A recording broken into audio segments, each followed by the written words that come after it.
Oi, que bom ver você aqui novamente para mais uma aula da disciplina de Fundamentos de Redes de Computadores.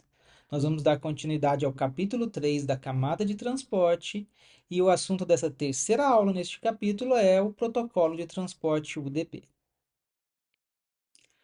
O protocolo UDP é um dos protocolos da camada de transporte que a gente utiliza na internet e a característica desse protocolo é oferecer um serviço de melhor esforço. Ele vai fazer o máximo que ele puder para entregar os pacotes, mas ele não vai implementar nenhum mecanismo sofisticado para garantir com que isso ocorra. A gente poderia até dizer que esse é um protocolo aí sem frescuras, sem funções adicionais para o seu funcionamento. O que a gente vê nos segmentos UDP, né? O que acontece com esses segmentos quando eles são enviados pela internet? Eles podem ser perdidos, às vezes por conta de filas cheias nos roteadores, ou nos comutadores, ou em enlaces congestionados. E a gente também já viu que esses segmentos podem ser entregues fora de ordem.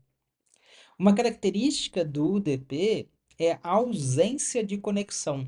A gente diz que esse é um protocolo sem conexão. O que vem a ser essa conexão? A conexão é o estabelecimento de uma comunicação entre a origem e o destino antes de enviar as informações. É como se fosse uma apresentação. A gente falou um pouquinho sobre isso lá no capítulo 1, quando duas pessoas vão conversar. Normalmente, antes de iniciar a conversa, elas se apresentam. Elas falam: Oi, tudo bem, né?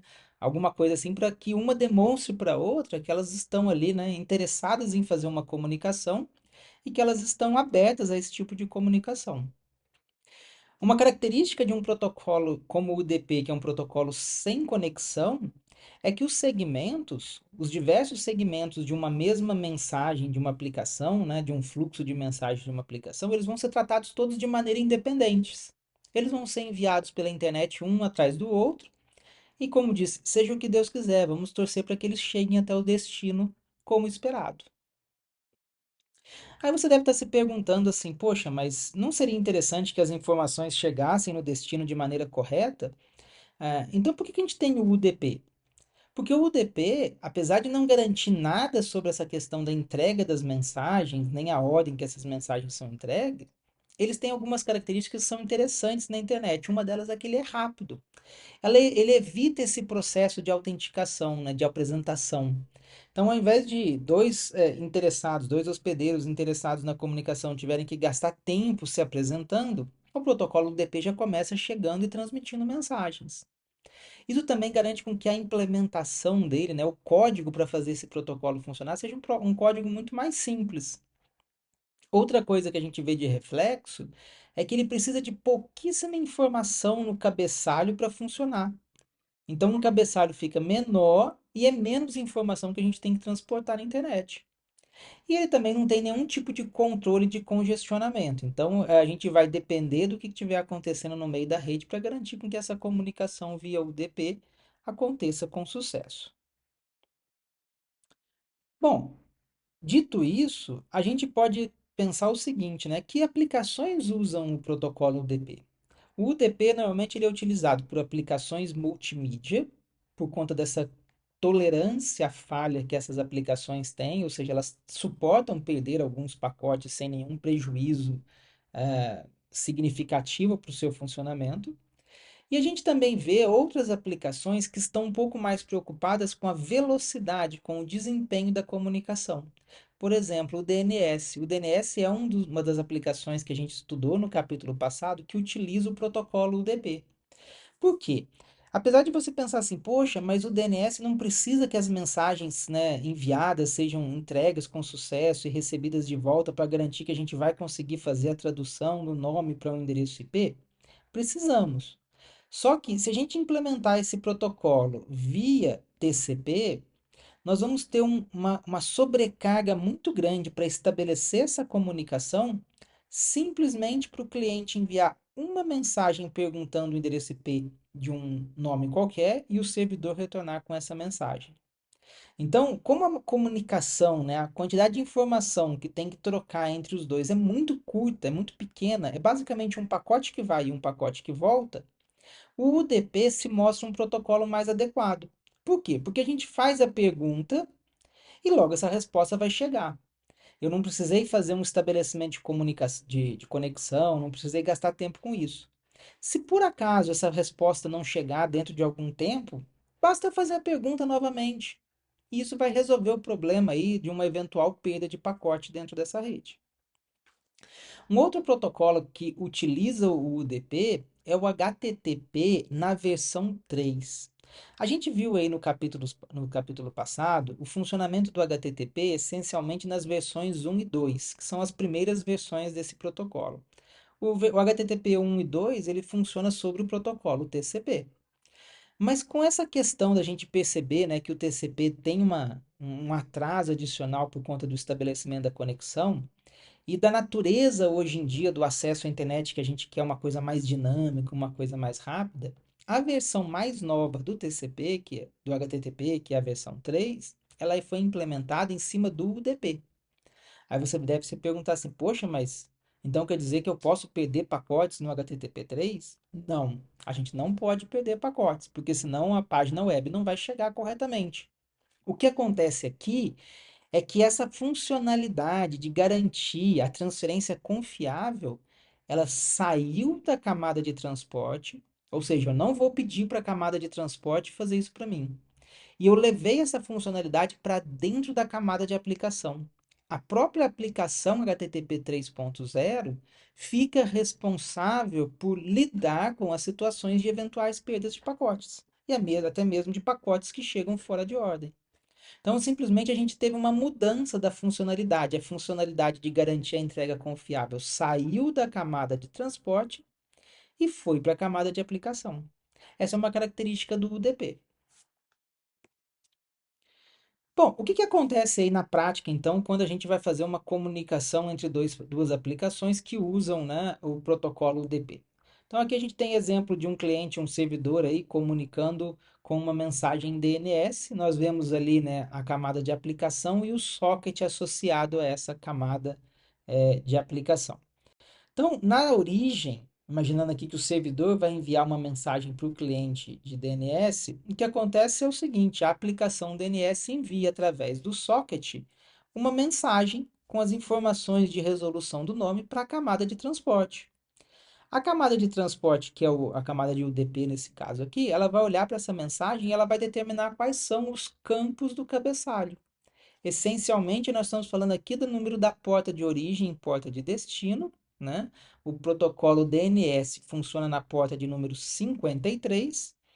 E nós vamos ver daqui a pouquinho sobre mais dois outros campos que a gente adiciona aí, no cabeçalho UDP. Uma vez que esse cabeçalho está preenchido, ele é anexado à mensagem, criando o que nós chamamos de segmento. E esse segmento vai ser enviado então para a camada de baixo, que é a camada de rede, que vai ser a responsável por fazer com que esse segmento chegue até o próximo computador. A camada de rede dá um jeito de fazer a comunicação entre as máquinas, né? Quando a mensagem chega na máquina de destino, ela vai subir ali na pilha de protocolos até a camada de transporte, onde a camada de transporte vai olhar para o cabeçalho, vai conferir algumas informações, dentre elas a soma de verificação, que é uma informação que nós vamos falar daqui a pouquinho, vai extrair a mensagem de DNS e, por fim, fazer a demultiplexação, encaminhando essa mensagem para a aplicação que de fato deveria receber essa mensagem através do socket específico. O que que nós encontramos num cabeçalho de segmento UDP? Aqui a gente tem uma figura que ilustra o que que é esse cabeçalho. Nós temos uma parte bem grande aqui, né? Essa parte grandona que é a mensagem da aplicação. Então, ali de fato é o conteúdo que uma aplicação quer enviar para outra. E ali em cima a gente tem quatro quadradinhos menores, que são as quatro informações que nós adicionamos a essa mensagem, que são o cabeçalho UDP. As duas primeiras informações são as portas de origem e de destino, nós já falamos sobre elas aí na aula passada, que servem para o processo de multiplexação e demultiplexação. E aqui nós temos duas informações adicionais. Uma delas é o tamanho. Essa informação diz quantos bytes no total tem esse segmento UDP completo. A mensagem da aplicação mais os campos do cabeçalho. E por fim, a gente tem ali, né, dentro o conteúdo do segmento, né, que está relacionado com o tamanho, E nosso último campo, que é a soma de verificação. A soma de verificação é um número especial que nós colocamos no pacote, no segmento, né, no caso do segmento DP, com o objetivo de detectar erros quando esse segmento é transmitido pela internet. Quando a gente transmite uma informação pela internet, os bits dessa informação, os zeros e uns, eles podem sofrer algum tipo de interferência e serem danificados, né, mal interpretados. Às vezes a gente está enviando uma mensagem com o valor 1101 e aí aconteceu alguma coisa lá no destino, ele recebeu de repente 1001, né? Houve um bitzinho ali que foi mal interpretado. E se a gente tiver uma mudança em algum bit nessa informação, o conteúdo de fato da mensagem é modificado. E aí, qual que é a ideia dessa soma de verificação? É tentar identificar situações onde possam eventualmente existir erros. Como que isso é feito? A gente pode pensar que as informações dos pacotes, né, que são os bits zeros e uns ali, são números. E a gente poderia pegar esses números e somar esses números. Com isso aqui no nosso exemplo, ó, imagina que eu quero transmitir dois números, o número 5 e o número 6. Eu somo os dois números e junto com esses dois números eu transmito o número da soma, o número 11. Aí esses números vão ser transmitidos ali até o destino. Quando chegar lá no destino, eles vão ser recebidos e analisados. Vem os três números, os dois originais e também o número da soma. Aí aconteceu alguma coisa ali nessa transmissão que o número 5 ele foi ligeiramente modificado e ele chegou lá no destino e ele foi interpretado com o número 4. Quando o destino fizer a soma de 4 mais 6, ele vai encontrar o número 10. E aí ele vai olhar para o número da soma que veio, que foi o número calculado na origem. Ele vai ver que o número é 11. O que que ele vai identificar? Poxa, a soma não está batendo. Se a soma não está batendo, é porque houve algum erro nessa transmissão de informação. E o que que vai acontecer então com esse segmento em que houve erro? Ele vai ser descartado, ele vai ser jogado fora pela camada de transporte no destino. Por quê? Porque há o entendimento que essa informação que está dentro desse segmento DP é defeituosa. Ela vai ser jogada fora. Se a origem lá está muito preocupada com essa informação, né? Imagina que fosse um pedido de DNS. O pedido chegou lá no servidor e foi jogado fora. A origem não recebe resposta. O que que ela vai fazer? Ela vai enviar novamente uma cópia dessa mensagem para que vamos torcer para que essa cópia, nessa próxima mensagem, seja entregue até o destino sem erros durante a transmissão. Então, com isso, a gente finaliza aqui a nossa aula sobre o protocolo DP. Como vocês puderam perceber, ele é um protocolo bem simples, né? Ele não oferece praticamente nenhum serviço. A única coisa que de fato ali ele coloca como vamos dizer assim, uma funcionalidade é a soma de verificação para identificar erros, né?